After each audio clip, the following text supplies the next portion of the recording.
अस्सलाम वालेकुम स्टूडेंट्स, आज से हम क्लास 9 की मैथमेटिक्स की बुक का जो न्यू एडिशन आया है उसकी एक्सरसाइजेस करना स्टार्ट करेंगे। क्लासिक ट्यूशन के ऊपर क्लास 9 की मैथमेटिक्स की बुक का यूनिट नंबर 1 की तमाम एक्सरसाइजेस और यूनिट नंबर 2 की तमाम एक्सरसाइजेस मौजूद हैं। लेकिन क्योंकि ये जो बुक का नया एडिशन आया है इसके अंदर पिछले एडिशन से कुछ क्वेश्चन जो है उन्होंने चेंज कर दिए हैं और काफ़ी सारे क्वेश्चन कम भी कर दिए हैं। और जो इससे पहले वाला एडिशन था उसके अंदर काफ़ी क्वेश्चन भी गलत थे और काफ़ी आंसर्स भी गलत थे। तो जो नया एडिशन है इसके अंदर काफ़ी क्वेश्चन चेंज हैं। तो क्लास 9 के न्यू स्टूडेंट्स अगर पुरानी वीडियोस को देखकर करने की कोशिश करेंगे तो उससे वो कंफ्यूज होंगे। इसलिए मैंने ये डिसाइड करा है कि मैं आज से इस न्यू एडिशन की तमाम एक्सरसाइजेज आपको कराना शुरू करूँगी। इंशाल्लाह ताला मैं आपको तमाम एक्सरसाइजेज कराऊँगी और मैं आपको साथ साथ ये भी बताऊँगी कि कौन सी एक्सरसाइजेज इंपॉर्टेंट हैं और उनमें कौन से सवाल इंपॉर्टेंट हैं। यूनिट नंबर 1 है रियल एंड कॉम्प्लेक्स नंबर। आज हम इसकी एक्सरसाइज 1.1 स्टार्ट करेंगे। क्वेश्चन नंबर 1 है identify the following numbers as rational and irrational numbers and also write each one in separate column. अभी हमें मुख्तलिफ फ्रैक्शंस गिवन है, हमें ये बताना है इनमें से कौन से रैशनल हैं और कौन से इरेशनल हैं। बहुत ही आसान सा तरीका है, हम इसको डिवाइड करेंगे, डेसिमल फ्रैक्शन में कन्वर्ट करेंगे। तो जब हम इन फ्रैक्शंस को डेसिमल फ्रैक्शन में कन्वर्ट करें और अगर वो पूरे पूरे डिवाइड हो जाएं यानी टर्मिनेट हो जाएं, तो अगर वो टर्मिनेटिंग फ्रैक्शन होगा यानी पूरा पूरा डिवाइड हो जाएगा तो वो रैशनल नंबर होगा। लेकिन अगर वो पूरा टर्मिनेट ना हो, वो आगे चलता जाए, उसका आंसर जो है वो रिकरिंग हो। रिकरिंग का मतलब क्या होता है? रिकरिंग का मतलब होता है एक मखसूस पैटर्न के साथ कोई वैल्यू रिपीट हो रही हो, रिपीटेटिंग वैल्यू हो, तो वो फ्रैक्शन भी रैशनल फ्रैक्शन होगा। जैसे 1 डिवाइडेड बाय 3 है, जब हम इसको डिवाइड करते हैं 1 को 3 से तो हमारे पास आंसर आता है 0.333 डॉट डॉट डॉट, यानी कि 333 जो है देखिए एक मखसूस पैटर्न से रिपीट हो रहा है। तो ये जो हमारा डेसिमल फ्रैक्शन है ये नॉन टर्मिनेटिंग तो है क्योंकि ये आगे चल रहा है, लेकिन इसकी वैल्यू रिकरिंग है यानी एक मखसूस पैटर्न से है। ऐसा फ्रैक्शन जो नॉन टर्मिनेटिंग हो और रिकरिंग हो तो वो भी रैशनल फ्रैक्शन होता है। तो रैशनल फ्रैक्शन दो तरह के हो गए, या तो वो पूरे पूरे टर्मिनेट हो जाएंगे या फिर अगर वो टर्मिनेट ना हो और उनका आंसर रिकरिंग हो तो वो रैशनल फ्रैक्शन होगा। तो इररेशनल फ्रैक्शन कौन से होंगे? Non terminating and non recurring. एक तो वो टर्मिनेट भी नहीं होंगे, दूसरा उनका आंसर भी रिकरिंग नहीं होगा यानी कि किसी मखसूस पैटर्न से रिपीट नहीं हो रहा होगा, तो वो इररेशनल फ्रैक्शन कहलाएंगे। जैसे कि हम √3 की वैल्यू देखते हैं तो √3 की वैल्यू क्या है? 1.73205 डॉट डॉट डॉट। इसमें कोई पैटर्न नहीं है, कोई रिपीटेटिंग वैल्यू नहीं हो रही और फिर ये टर्मिनेट भी नहीं हो रहा, तो ये कौन सा फ्रैक्शन है? ये इररेशनल फ्रैक्शन है। ये बहुत आसान एक्सरसाइज है और जब आप ये क्वेश्चंस करेंगे तो आपको बहुत आसानी के साथ समझ में आ जाएगा कि कौन से रैशनल और इररेशनल है, सारी कन्फ्यूजन ख़त्म हो जाएगी। इस एक्सरसाइज से आमतौर पे ब्लैंक्स वगैरह आती हैं, तो हम भी इसको शॉर्टली करेंगे, ज़्यादा लॉन्ग करके नहीं करेंगे। तो हम स्टार्ट करते हैं अपनी एक्सरसाइज 1.1 का क्वेश्चन 1। हमने बताना है कि ये जो फ्रैक्शंस हैं ये रैशनल हैं या इररेशनल हैं, ठीक है। सबसे पहला हमें गिवन है 1/5। आप 1 को 5 से डिवाइड करें तो क्या आंसर आएगा आपके पास आंसर आएगा 0.2 और ये पूरा पूरा डिवाइड हो गया। पूरा पूरा डिवाइड हो गया का मतलब है कि टर्मिनेटिंग है, तो जो टर्मिनेटिंग होंगे वो क्या होंगे? वो होंगे रैशनल। तो इसका आंसर क्या आएगा? ये रैशनल फ्रैक्शन है, ठीक है। टर्मिनेटिंग जो होंगे वो रैशनल फ्रैक्शन होंगे, ठीक। इसके बाद दूसरा है √2 को डिवाइड करना है 8 से। √2 को 8 से डिवाइड करें, हमारे पास आंसर आएगा 0.17677 और ये चलता जाएगा, ठीक है। ये नॉन टर्मिनेटिंग है। एक तो ये नॉन टर्मिनेटिंग है, दूसरा हम इसका देखते हैं इसके जो वैल्यूज़ आई हैं वो कैसी आई हैं। आप देखें कोई भी रिपीटेटिंग वैल्यू नहीं है, 17677 सब अलग अलग हैं। तो ये नॉन टर्मिनेटिंग है और नॉन रिकरिंग है। तो ऐसा फ्रैक्शन जो नॉन टर्मिनेटिंग नॉन रिकरिंग होता है वो कौन सा होता है? वो होता है इररेशनल। तो इसका आंसर हमने लिख दिया, ये इररेशनल फ्रैक्शन है। अब थर्ड देखते हैं। 5 को √6 से डिवाइड करेंगे, हमारे पास आंसर आएगा 2.041241। ये आगे चलता जाएगा, ठीक है, डॉट डॉट डॉट। ये नॉन टर्मिनेटिंग है और फिर इसका आंसर चेक करते हैं हम तो 0.41241, तो ये नॉन टर्मिनेटिंग है और नॉन रिकरिंग है, इसमें रिपीटेटिंग वैल्यूज़ नहीं है, तो ये भी इररेशनल फ्रैक्शन होगा, ठीक है। थर्ड नंबर है 2 को डिवाइड करते हैं हम 8 से। 2 को 8 से डिवाइड करें, हमारे पास आएगा 0.25 और ये पूरा पूरा डिवाइड हो गया, टर्मिनेट हो गया। जो टर्मिनेट हो गया पूरा वो कौन सा होता है? वो होता है रैशनल। वैसे बुक में कहा था रैशनल और इररेशनल की कॉलम अलग अलग करके आपने इनको सेपरेट कॉलम में लिखना है, लेकिन मैं क्योंकि आपको सिखाना था इसलिए इस तरह लिख रही हूँ। आप जो है कैलकुलेटर से डिवाइड करते जाइएगा और यहाँ पे एक रैशनल का इररेशनल का कॉलम बनाइएगा और अलग अलग लिख लीजिएगा। 1 को √3 से डिवाइड करेंगे, हमारे पास आंसर आएगा 0.57735 डॉट डॉट। ये जो है नॉन टर्मिनेटिंग है, टर्मिनेट नहीं हो रहा, पूरा पूरा डिवाइड नहीं हो रहा, और इसकी वैल्यू जो है वो नॉन रिकरिंग है, क्योंकि देखें इसकी रिपीटेटिंग वैल्यूज़ नहीं है, तो इसलिए ये इर्रेशनल फ्रैक्शन होगा। √8 की वैल्यू निकालते हैं, कैलकुलेटर से √8 की वैल्यू निकालें, आपके पास आएगा 2.8284 और इसके बाद है डॉट डॉट, ये भी नॉन टर्मिनेटिंग है, और इसका आंसर देखें 8284 रिपीटेटिंग नहीं है, नॉन टर्मिनेटिंग नॉन रिकरिंग, तो ये भी इर्रेशनल होगा हमारा। नंबर 7 है हमारे पास ज़ीरो को किसी भी चीज़ से डिवाइड करते हैं ज़ीरो ही आता है हमारे पास, तो ये पूरा पूरा डिवाइड हो जाता है, तो ये हमारी कौन सी वैल्यू जाएगी, ये हो जाएगा हमारा रैशनल। इसके बाद पाई की देखते हैं, पाई की वैल्यू क्या होती है, पाई की वैल्यू होती है 22/7। 22 को आप 7 से डिवाइड करते हैं, आपके पास आता है 3.1428। ये देखें ये नॉन टर्मिनेटिंग है, ये आगे चलता जाएगा, और इसकी वैल्यूज़ रिपीटेटिंग वैल्यूज़ भी नहीं है, इसलिए ये नॉन रिकरिंग भी है, तो ये इर्रेशनल नंबर होगा। ठीक है, बहुत आसान सा तरीका है। इसी तरह √5 को की वैल्यू हम कैलकुलेटर में निकालते हैं, वो आती है 2.2360, और ये भी नॉन टर्मिनेटिंग है और नॉन रिकरिंग है, रिपीटेटिंग वैल्यू नहीं है, तो ये भी इर्रेशनल हो जाएगा। ठीक है, इसके बाद है हमारे पास 22/3। 22 को 3 से डिवाइड करते हैं, हमारे पास आता है 7.3333 डॉट डॉट। अब ये नॉन टर्मिनेटिंग है, लेकिन आप इसकी वैल्यूज़ को देखें तो ये रिकरिंग है, यानी कि 333 रिपीटेटिंग वैल्यू है, तो ये नॉन टर्मिनेटिंग रिकरिंग वो क्या होते हैं, वो रैशनल होते हैं। ठीक है, non terminating recurring are rational numbers. Question number 11 को देखते हैं, 1 डिवाइडेड बाय पाई। पाई की वैल्यू क्या होती है, देखें पाई की वैल्यू होती है 3.1428, ये हमने अभी ऊपर निकाली थी ना। अब इसको आप 1 को इससे डिवाइड कर देंगे, 1 को इससे डिवाइड कर देंगे तो आपके पास आंसर क्या आ जाएगा, आपके पास आंसर आ जाएगा 0.38182, और इसी तरह ये नॉन टर्मिनेटिंग है।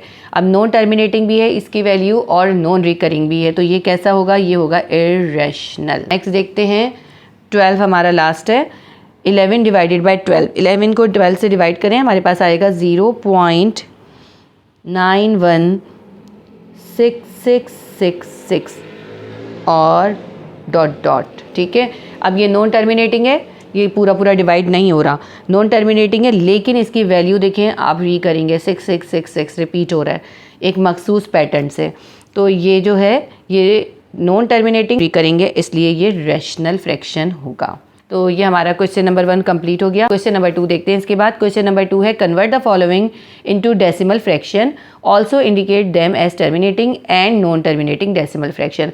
बहुत सिंपल सा है, आपने इसको डिवाइड करना है और डेसिमल फ्रैक्शन में लेकर आना है, यानी पॉइंट में आंसर लाना है, और उसको आंसर को ये चेक करना है कि वो टर्मिनेटिंग है या नॉन टर्मिनेटिंग है। बस सिंपल सा। टर्मिनेटिंग का मतलब क्या होगा, ये पूरा पूरा डिवाइड हो जाए तो टर्मिनेटिंग, पूरा पूरा डिवाइड नहीं हो जाता तो नॉन टर्मिनेटिंग।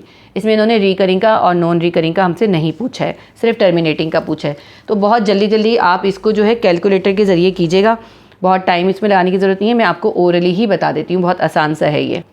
नंबर 1 देखते हैं, 5 डिवाइडेड बाय 8। 5 को आप 8 से डिवाइड करेंगे, पूरा पूरा डिवाइड हो जाएगा। आप कैलकुलेटर से कीजिएगा, ज़्यादा इसमें टाइम वेस्ट नहीं कीजिएगा। तो इसका आंसर आएगा 0.625 और ये पूरा पूरा डिवाइड हो जाएगा, तो इसलिए ये क्या होगा, टर्मिनेटिंग होगा। तो नंबर 2 में है 4 डिवाइडेड बाय 18। 4 को 18 से डिवाइड करें, हमारे पास आएगा 0.2222 और ये आगे आगे चलता जाएगा, तो ये क्या होगा, नॉन टर्मिनेटिंग। इसी तरह नंबर 3 में 1 को 15 से डिवाइड करें तो आपके पास आंसर आएगा 0.06666666 और ये भी आगे चलता जाएगा, तो ये भी नॉन टर्मिनेटिंग होगा। नंबर 4 में 49 डिवाइडेड बाय 8। 49 को 8 से डिवाइड करें, ये पूरा पूरा डिवाइड हो जाएगा, इसका आंसर आएगा 6.125, तो ये टर्मिनेटिंग होगा। ठीक है, मैं यहाँ पे लिख देती हूँ टर्मिनेटिंग। नंबर 1 हमारा टर्मिनेटिंग है, नंबर 2 नॉन टर्मिनेटिंग है, नंबर 3 नॉन टर्मिनेटिंग है, नंबर 4 टर्मिनेटिंग है। नंबर 5 देखते हैं, 207 को हम डिवाइड करेंगे 15 से, हमारे पास आएगा 13.8, ये पूरा पूरा डिवाइड हो जाएगा, तो ये भी टर्मिनेटिंग होगा। अब 50 को डिवाइड करें 76 से, 50 को 76 से डिवाइड करेंगे, हमारे पास आंसर आएगा 0.65789 और डॉट डॉट डॉट चलता जाएगा, तो ये भी नॉन टर्मिनेटिंग होगा। ठीक है, तो ये जो है दोनों क्वेश्चन ब्लैंक में आने वाले क्वेश्चन है। मैंने आपको एक्सरसाइज 1.1 का क्वेश्चन 1 और क्वेश्चन 2 कंप्लीट करवा दिया। एक्सरसाइज 1.1 का क्वेश्चन नंबर 3 करेंगे, represent the following rational numbers on number line. ये तमाम रैशनल नंबर्स हमें गिवन है, इनको हमें नंबर लाइन पे शो करना है। क्वेश्चन नंबर 3 का नंबर 1 क्वेश्चन है 8/10। 8/10 को हमें नंबर लाइन पे शो करना है। 8/10 का मतलब है ये जो फ्रैक्शन है ये 1 और 0 के बीच में है। ये कैसे पता चलता है ये मैं भी आपको समझाती हूँ किस तरह से।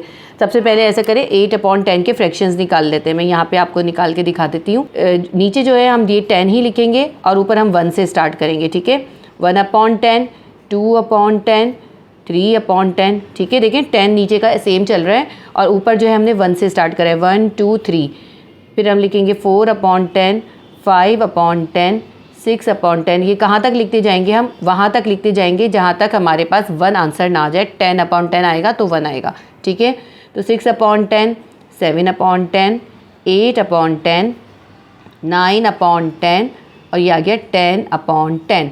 10/10 को देखें, 10 को 10 से डिवाइड करें तो हमारे पास 1 आता है। तो ये देखिए यहाँ पे हमारे पास 1 आ गया। तो हम उस वक्त तक इसको लिखते जाते हैं जब तक हमारे पास 1 ना आ जाए। इसका मतलब है 0 और 1 के बीच में ये तमाम फ्रैक्शंस हमें प्लॉट करने होंगे। कितने हैं ये? 9 हैं ये फ्रैक्शंस। तो ठीक है, 0 और 1 के बीच में हम इन तमाम को प्लॉट करेंगे और 8/10 जहाँ पर होगा उसको हम सर्कल कर देंगे, ठीक है। तो देखिए मैंने ये नंबर लाइन बनाई है, मैंने ये पेन से बना ली है, लेकिन आपको पेंसिल से बनानी होगी। आप पेंसिल से बनाइएगा क्योंकि आप लोगों को फिर नज़र नहीं आती, इसलिए वजह से मैंने इसको पेन से बना दिया है। अब देखें इसमें जो नंबर लाइन होती है ना, इसमें बीच में होता है 0 और इस साइड पर राइट हैंड साइड पर जो होते हैं पॉजिटिव वैल्यूज़ सब्स्टिट्यूट होती हैं, +1 +2 +3 इस तरह आगे चलता जाता है। और जो लेफ़्ट हैंड साइड है उस पर नेगेटिव वैल्यूज़ आती हैं। 0 के बाद इस तरफ -1 आएगा, फिर -2 आएगा। तो मैंने इक्वल डिस्टेंस से 1 और -1 लिख लिया, बीच में 0 लिख लिया। अब हमें जो है ना ये 8/10 प्लस में है, हमारे पास ये जो 8/10 है ये प्लस में है, तो हम प्लस वाले साइड पर ही इसको सब्स्टिट्यूट करेंगे। अगर यहाँ माइनस होता तो हम इस साइड पे इसको प्लॉट करते। तो हम जो 8/10 का प्लॉटिंग करनी है हमें, पॉजिटिव 8/10 है तो हम 0 और 1 के बीच में करेंगे। सबसे पहले हमने देख लिया 0 और 1 के बीच में कितने फ्रैक्शंस हैं। हमारे पास 0 और 1 के बीच में 9 फ्रैक्शंस है। ये 10/10 तो 1 है ना, तो 10/10 की जगह हमने 1 लिखा है। तो ये जो हमारे फ्रैक्शंस है यहाँ पे प्लॉट कर लेंगे। सबसे पहले हम लिख लेते हैं 1/10, फिर हम इक्वल डिस्टेंस से मैंने इसमें निशान डाल दिए, 1/10, 2/10, 3/10, 4/10, 5/10, 6/10, 7/10, 8/10, 9/10 और ये जो है 1 है 10/10। तो हमें प्लॉटिंग किस की करनी थी? 8/10 की। इसमें देखें 8/10 कौन से पॉइंट पर आ रहा है, ये मैंने इसके पॉइंट भी डाल दिए लाइन पे। अब 8/10 का पॉइंट किधर है? ये रहा, तो हम इसको सर्कल कर देंगे। ये हमारा आंसर है 8/10। बस हमें इस तरह प्लॉट करना होता है।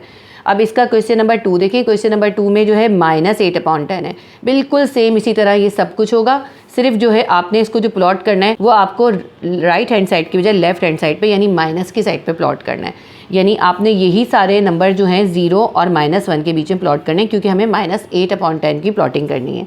तो हम इसी तरह से यहाँ पे भी हमने इसके सारे फ्रैक्शंस निकालेंगे, यही निकलेगा, बस साथ में माइनस होगा। तो क्या आएगा? -1/10, -2/10, -3/10, -4/10, -5/10, -6/10, -7/10, -8/10 और -9/10 और 10/10 का -1 आ गया। आपको प्लॉटिंग किस पे करनी है?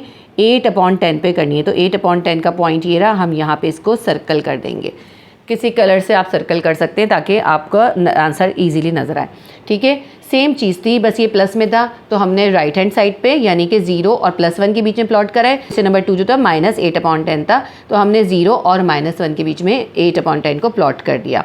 यहाँ पे भी माइनस आएगा, यहाँ पे थोड़ी सी स्पेस मेरी कम हो गई है, लेकिन आप इक्वल डिस्टेंस से डालिएगा निशान, ठीक है। इसके बाद नेक्स्ट क्वेश्चन है 3, 1 होल 1/4। 1 होल 1/4 का मतलब है कि ये जो आपकी प्लॉटिंग होगी ना, ये 0 और 1 के बीच में नहीं होगी बल्कि 1 और 2 के बीच में होगी। देखिए इसके अंदर 1 जो है होल नंबर है, 1 होल नंबर है और 1/4 फ्रैक्शन है। तो 1 होल नंबर जब होता है तो इसका मतलब है हमें जो प्लॉटिंग करनी है वो 1 और 2 के बीच में करनी है, ठीक है। अगर 2 होल नंबर होता तो 2 और 3 के बीच में करते। 1 होल नंबर है, इसका मतलब है 1 और 2 के बीच में ये फ्रैक्शन आएगा। तो इसकी सबसे पहले अगर हम फ्रैक्शंस निकाल लेते हैं, सबसे पहले हम 1 होल 1/4 लिख लेते हैं। इसके बाद इसका क्या निकलेगा? 1 होल 2/4, 1 होल 3/4। बिल्कुल इसी तरह से कर रहे हैं। देखें नीचे 4 4 ही चलेगा, 1 होल भी साथ साथ चलेगा और ऊपर जो है 1 2 3 इस तरह आगे बढ़ता जाएगा। 1 होल 3/4 आ गया, 1 होल 4/4 आ गया। ये यहीं पे ख़त्म हो जाएगा क्योंकि हम 4 को 4 से डिवाइड करेंगे। जब 4 4 से डिवाइड हो गया तो यहाँ पे 1 आ गया ना, तो 1 होल 1 का मतलब है यहाँ पे हमारा 2 आ जाएगा। ठीक है, तो ये हमारी प्लॉटिंग जो होगी कहाँ पे होगी, 1 और 2 के बीच में होगी ये प्लॉटिंग। ये हमने नंबर लाइन ड्रॉ कर ली, 0 बीच में रखा क्योंकि हमें पता है कि ये पॉजिटिव वैल्यू है, हमें पॉजिटिव में इसको प्लॉट करना है, इसलिए मैंने 0 को थोड़ा इस साइड पे रखा है क्योंकि माइनस वाली वैल्यूज़ हमें नहीं करनी ना प्लॉटिंग। तो 0, 1 और 2 मैंने इक्वल डिस्टेंस से प्लॉट कर दिए। अब इसके बीच में मैंने 1 और 2 के बीच में कितने फ्रैक्शंस बनाने हैं, हमने 1 और 2 के बीच में बनाने हैं 1 2 3 फ्रैक्शंस बनाने। तो मैंने यहाँ पे 1 और 2 के बीच में 1 2 3 इक्वल डिस्टेंस से मैंने निशान डाल दिए। तो अब मैं यहाँ पे क्या प्लॉट करूँगी, 1 होल 1/4, 1 होल 2/4, 1 होल 3/4 और ये हो जाएगा 1 होल 4/4 यानी 2। हमें प्लॉट किस पे करना था, हमें जो प्लॉटिंग करनी थी 1 होल 1/4 की करनी थी, तो हम यहाँ पे इसको सर्कल कर देंगे कि हमारे यहाँ पे वैल्यू हमने प्लॉट कर दी। ये जो फ्रैक्शन है होल में है तो हम होल में इस तरह निकाल सकते हैं और इसको हम प्रॉपर फ्रैक्शन में भी निकाल सकते हैं। प्रॉपर फ्रैक्शन में कैसे निकालेंगे, 1 होल 1/4 है और 1 ज़ा 4, उसमें 1 प्लस करा 5/4। तो इस क्वेश्चन को हम इस तरह भी कर सकते हैं, मैं इस तरह भी आपको करके बता रही हूँ। 1 होल 1/4 था, इसका क्या बन गया क्वेश्चन, 5/4। अब 5/4 के आप इसी तरह से फ्रैक्शंस निकाल लें, क्या निकलेगा 5/4 का 1/4, 2/4, 3/4, 4/4। जब 4/4 आ गया इसका मतलब है ये 1 आ गया। ठीक है, इसको तो मैं अब इसके अंदर सब्स्टिट्यूट नहीं कर सकती, ये तो मैंने होल में कर लिया है ना। तो इसको जो हमने क्वेश्चन नंबर 4 है उसमें इस तरह मैं आपको करके दिखा देती हूँ। क्वेश्चन नंबर 4 के अंदर, क्वेश्चन नंबर 4 जो है सेम क्वेश्चन है, सिर्फ हमें माइनस की तरफ प्लॉट करना है। -1 होल 1/4 है, ये बिल्कुल सेम इसी तरीके से भी कर सकते हैं 1 होल वाले तरीके से, लेकिन आप इस तरफ प्लॉट करेंगे उसको। आप चाहें तो इस मेथड से इस सवाल को भी कर सकते हैं, प्लस वाले को। ठीक है, ये 2 मेथड हैं, एक ये पहला मेथड है, ये फर्स्ट मेथड है, और ये वाला जो है ये सेकंड मेथड है। आप दोनों में से जो दिल चाहे फॉलो कर सकते हैं। फर्स्ट मेथड से मैंने पॉजिटिव वाला आपको प्लॉट करके दिखा दिया, और ये जो सेकंड मेथड है इससे मैं ये नेगेटिव वाला, यही सेम क्वेश्चन है नेगेटिव वैल्यू में, इसको प्लॉट करके दिखाती हूँ। तो ठीक है, -1 होल 1/4 है, पहले इसको कन्वर्ट कर लेते हैं। 4 1 ज़ा 4, 1 प्लस किया 5/4 हो गया, -5/4। अब -5/4 के फ्रैक्शंस हम निकालते हैं तो क्या निकलेगा हमारे पास, -1/4, -2/4, -3/4, -4/4। जब हमारे पास 4/4 आ गया इसको हम डिवाइड करते हैं तो 1 आता है। आगे जब हम चलेंगे तो 4 के बाद क्या आता है, 5/4। हमें प्लॉट क्या करना है, हमें ये प्लॉट करना है। तो यहाँ तक तो 1 आ गया ना, ये 0 और 1 के बीच की वैल्यूज़ है। तो 5/4 कहाँ पर आएगा, ये आएगा 1 और 2 के बीच में। यहाँ से आगे से 2 की वैल्यूज़ शुरू हो जाएंगी। इसकी नंबर लाइन देखें हमने ड्रॉ करिए। 0 हमने सेंटर में रखा है, राइट हैंड साइड पे +1 +2 रखा, और लेफ्ट हैंड साइड पे -1 -2 रखा। क्योंकि ये हमारी माइनस की वैल्यू, तो हम इसको लेफ्ट हैंड साइड पे प्लॉट करेंगे। तो ये जो सारे निकाले हैं यहाँ से हम प्लॉटिंग करना शुरू कर देते हैं। 0 से लेके 1 तक के बीच में ये सारे हैं, तो हम यहाँ पे प्लॉट करते हैं। क्या है, -1/4, -2/4, -3/4, और उसके बाद है ये -4/4। जब उसको डिवाइड करेंगे 1 आ जाएगा। ठीक है, इसकी जगह 1 लिख दिया। उसके बाद क्या आएगा, -5/4। ठीक है, इसके आगे चलते जाएंगे, -6/4 और -7/4, इस तरह ये चलता जाएगा। ठीक है, हमें प्लॉट क्या करना है, हमें प्लॉट करना है -5/4। तो ये -5/4 किधर है, ये रहा, इसको हम प्लॉट कर देंगे, ये हमारा आंसर हो जाएगा। ठीक है, इसको मैं ऐसे करती हूँ, कलर कर देती हूँ ताकि आपको क्लियर दिखाई दे। जो हमारे आंसर्स हैं मैं उनको कलर कर रही हूँ। अब आप देखें, इसमें भी ये 1 और 2 के बीच में आया है और पहली वैल्यू है, देखें, और इसमें भी ये -1 और -2 के बीच में आया और पहली वैल्यू है। तो इस तरह करें या इस तरह करें, बात बिल्कुल सेम है। -5/4 को 1 होल 1/4 भी लिख सकते हैं, क्योंकि देखें हमने कन्वर्ट करके देखा है ना, -1 होल 1/4 -5/4 के बराबर है। तो इस तरह हमने इसको कन्वर्ट करके कर लिया। दोनों तरीके से हम कर सकते हैं। होल वाले मेथड से आपको ईजी लग रहा हो आप होल वाले से कर लें, और अगर आपको होल वाले से मुश्किल लग रहा हो तो आप इसको प्रॉपर या इम्प्रॉपर फ्रैक्शन में कन्वर्ट करके इस तरह से भी कर सकते हैं। तो ये आपके हो गए क्वेश्चन 3 और 4। इसके बाद क्वेश्चन नंबर 5 और क्वेश्चन नंबर 6 ये सेम है, एक पॉजिटिव में एक नेगेटिव में। तो अगर हम एक कर लें तो दूसरा खुद ब खुद प्लॉट हो जाएगा। तो 2/3 के सबसे पहले फ्रैक्शंस निकालते हैं, तो क्या निकलेगा, 1/3 और 2/3। उसके बाद निकलेगा 3/3। 3/3 डिवाइड हो जाएगा, 1 हो जाएगा। तो इसका मतलब है 0 और 1 के बीच में जो है कितनी वैल्यूज़ हमें सब्स्टिट्यूट करनी है, सिर्फ दो वैल्यूज़ आएंगी 1/3 और 2/3। तो मैंने यहाँ पे नंबर लाइन बना ली और इसमें इक्वल डिस्टेंस से 0 और 1 लिख दिया। इसके बाद 0 और 1 के बीच में हमें कितने फ्रैक्शन सब्स्टिट्यूट करने, 0 और 1 के बीच में हमें 1/3 2/3 लिखना है और 3/3 तो 1 ही होगा ना। तो मैंने इसमें इक्वल फासले से 2 निशान डालने, बीच में हमें सिर्फ 2 वैल्यूज़ सब्स्टिट्यूट करनी है। तो 2 इक्वल डिस्टेंस से मैंने यहाँ पे निशान डाल दिए। तो पहले पे क्या आएगा, ये 0 आ गया, 0 के बाद क्या आएगा 1/3, फिर क्या आएगा 2/3 और ये 1 का मतलब है 3/3, क्योंकि इसका वैल्यू जो है 3 को 3 से डिवाइड करते हैं 1 निकलता है। तो ये हमने पूरा प्लॉट कर दिया इसके अंदर। और हमें इसके अंदर वैल्यू कौन सी मार्क करनी है, हमें मार्क करनी है 2/3। 2/3 किधर है, यहाँ पर है, तो हमने इसको मार्क कर दिया। क्योंकि ये पॉजिटिव में था इसीलिए हमने पॉजिटिव साइड पे यानी राइट हैंड साइड पे इसको प्लॉट करा है और लेफ्ट हैंड साइड पे नेगेटिव है। सेम इसी तरह से क्वेश्चन नंबर 6 है -2/3। इसका भी सेम फ्रैक्शंस निकलेंगे। कौन से फ्रैक्शंस निकलेंगे, 1/3 2/3 3/3 यानी 1। ठीक, तो 0 और 1 के बीच में 1/3 2/3 करना है। तो 2 वैल्यूज़ हमें लिखनी है -1/3 और -2/3। उसके बाद आएगा -1 यानी -3/3 और इस तरह ये आगे चलता जाएगा। लेकिन हमें क्योंकि 0 और 1 के बीच में ही हमारी वैल्यू आंसर है तो इसलिए हम बस यहाँ पे -2/3 को सर्कल कर देंगे। ये हमारा आंसर निकल आया। तो हमारा क्वेश्चन नंबर 3 इतनी इजी तरीके से हो गया। नंबर लाइन पे सब्स्टिट्यूट करने के लिए थोड़ी सी बेसिक चीज़ें अगर आपको आती हैं तो आप बहुत इजी तरीके से इसको कर सकते हैं। ये क्वेश्चन नंबर 3 हमारा कंप्लीट हो गया। एक्सरसाइज 1.1 का क्वेश्चन नंबर 4 है, can you make a list of all rational numbers between 1 and 2। 1 और 2 के बीच में आपको रैशनल नंबर्स बताने हैं। 0 से 1 के बीच में लिख के बताती हूँ मैं आपको। 0 से 1 के बीच में क्या आएंगे, 0 और 1 के बीच में हमारे पास क्या आएंगे, देखिए 1/10 2/10 3/10 हमें, लेकिन 1 और 2 के बीच में लिखने हैं। ठीक है, मैं आपको फिर भी तरीका समझा रही हूँ कि कैसे बनता है। 4/10 5/10 6/10 7/10 8/10 9/10 और 10/10। 10/10 का मतलब क्या है, ये 1 आ गया। ठीक है, तो देखिए 0 और 1 के बीच में ये सारे रैशनल फ्रैक्शंस हैं, क्योंकि इनमें से किसी को भी अगर आप डिवाइड करते हैं तो ये पूरे पूरे डिवाइड हो जाएंगे, इसलिए ये रैशनल नंबर हैं। ठीक है, अब हम 1 और 2 के बीच में निकालते हैं। 1 और 2 के बीच में, तो 1 और 2 के बीच में क्या आएगा, 10/10 तो हो गया ना हमारे पास। 10 के बाद क्या आता है 11/10।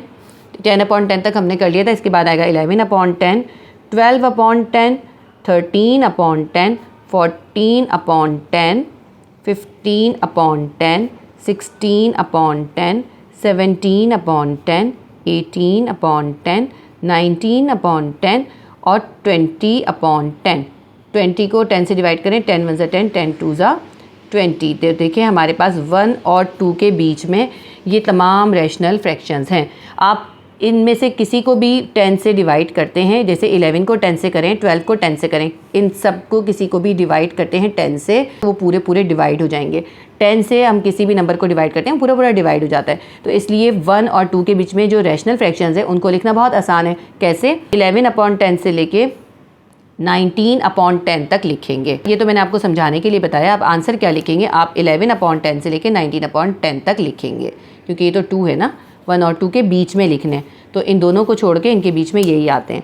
तो इस क्वेश्चन नंबर 4 का आंसर क्या आएगा, 11/10 12/10 13/10 14/10 15/10 16/10 17/10 18/10 और 19/10। ये इसका आंसर होगा। क्वेश्चन नंबर 5 इसका देखते हैं। इसका क्वेश्चन नंबर 5 है, give reason why pi is an irrational number. तो हमें बताना है पाई एक इरेशनल नंबर क्यों है। इसका आंसर हम लिखेंगे, the value of pi is equals to 22/7। 22/7 को हम डिवाइड करें तो क्या आता है हमारे पास, is equals to 3.1427 dot dot dot. ठीक है, अगर हम पाई को की वैल्यू निकालते हैं, वो हमारे पास ये वैल्यू निकलती है 3.1427, विच इज़ ये जो हमारी वैल्यू निकली है ये हमारी टर्मिनेटिंग नहीं है, नॉन टर्मिनेटिंग है, क्योंकि ये डॉट डॉट डॉट चलता जा रहा है, टर्मिनेट नहीं हो रहा। उसके अलावा ये रिकरिंग भी नहीं है, क्योंकि इसकी वैल्यू को आप देखें तो इसकी वैल्यू जो है बिल्कुल रैंडम नंबर्स हैं, कोई भी इसके अंदर रिपीटेटिंग वैल्यू नहीं है। तो इसलिए जो वैल्यू ऑफ पाई क्या है हमारे पास, which is non terminating, terminate भी नहीं हो रही, non terminating and non recurring. ना ही वो टर्मिनेटिंग है ना ही वो रिकरिंग है। सो it is an irrational fraction. इन्होंने हमसे यही पूछा था पाई की वैल्यू क्या है, तो पाई की वैल्यू जो है इरेशनल फ्रैक्शन है। इसकी रीज़न पूछी थी तो हमने इसकी रीज़न बता दी, because the value is non terminating and non recurring, so it is an irrational fraction. तो ये क्वेश्चन नंबर 4 और 5 हमारा हो गया। एक्सरसाइज 1.1 का क्वेश्चन नंबर 6 है, टिक द करेक्ट स्टेटमेंट। हमें करेक्ट स्टेटमेंट को टिक करना है। तो नंबर 1 है 5/7 is an example of irrational number. 5 को आप 7 से डिवाइड करेंगे तो आपके पास आएगा 0.7142857। और अगर इसको आप आगे लिखेंगे ना तो सेम यही चीज़ यही दोबारा से होगी। क्या होगा इसके आगे, फिर क्या आएगा 7142857। इस तरह ये रिकरिंग है, ठीक है। ये जो है आंसर इसका रिकरिंग है, तो इसलिए ये रैशनल नंबर है।